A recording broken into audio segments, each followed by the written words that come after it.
श्लोक है, मुझे ध्यान नहीं आ रहा कौन से अध्याय का है, जहां पर भगवान कृष्ण कह रहे हैं कि अति दुराचारी हो, स्त्री हो और चांडाल हो, कोई भी हो, वो जैसे ही मेरा नाम भजेगा वो सारे पापों से मुक्त हो जाएगा और मेरा नाम लेने में कोई रोक टोक नहीं है। ये शायद इसलिए होगा, फिर वही बात आ गई समय की बात, कि जैसा वेद थे और हवन था, इन सब में स्त्रियों का प्रवेश वर्जित था, बहुत सी जातियों का प्रवेश वर्जित था। और तो भगवान कृष्ण ने देखिए वही हुआ, परंपरा तोड़ी। उन्होंने कह दिया कि भाई तुमको वहां जाने को नहीं मिलता तो तुम मेरा नाम ले लो। वो मालूम था कि ये जनता ऐसी है, सब में उतना विश्वास नहीं है, इनको कोई एक आसरा अवलंबन चाहिए।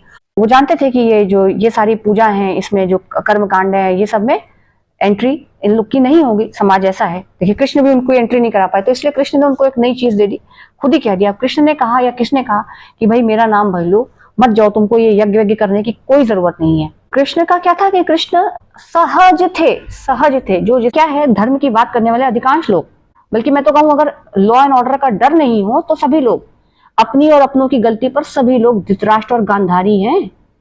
कृष्ण नहीं है कोई जो अपने पुत्रों की गलती माने, उन्हें देखे कि हाँ मेरे पुत्र, मेरा कुल मार्ग से भटक गए हैं तो पूरी द्वारका ही डुबो दिया। तथाकथित बड़े बड़े धर्मात्मा, पुण्यात्मा, रोज पूजा पाठ करने वाले और धार्मिक आयोजनों में सम्मिलित होने वाले, लॉ एंड ऑर्डर हटा दीजिए, फिर देखिए बहुत ईमानदार लोगों की पोल खुलेगी।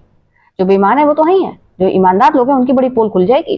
तो दंभाचारियों की बात बहुत हुई है गीता में, भगवान कृष्ण ने बहुत की है गीता में दंभाचारियों की बात, क्योंकि कृष्ण तो थे नहीं। कृष्ण तो मैंने कहा सहज थे ना, संसार में आए आप और कर्म बंधन में पड़े।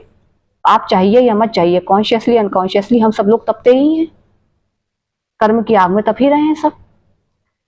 तो इसीलिए मैं कहती हूँ स्वयं पढ़िए, स्वाध्याय करिए, स्वाध्याय तप है। और आप सत्य मानते हैं, जो भी मानते हैं, कथाओं को कथाओं की तरह पढ़िए। कृष्ण का ही यहाँ पर एक श्लोक है जिसमें लोग कहते हैं अंधी श्रद्धा। भाई कृष्ण जैसा पुरुष कभी किसी से अंधी श्रद्धा करने को नहीं कह सकता। तो बहुत से श्लोक हैं जिन पर संशय मैं रखती हूँ। आप पढ़िए, अपने अपने विवेक से पढ़िए। धर्म को हमेशा निष्ठा का विषय मानिए। या तो इतनी सावधानी हो, इतने विद्वान, इतने चतुर लोग हो कि उनमें इतना संयम हो, विवेक हो, धैर्य हो, ज्ञान हो, तब तो ठीक है। वरना वही होगा जो हो रहा है, धर्म धंधा बन जाएगा, राजनीति का विषय बन जाएगा। वो जो कर रहे हैं राजनीति, उन्हें करने दीजिए। मैं वही बात आपसे बार बार कहूंगी, हम आप अगर अप्रभावित रहे तो धीरे धीरे ये समझ जाएंगे कि इन बातों का जनता पर कोई असर होता नहीं है।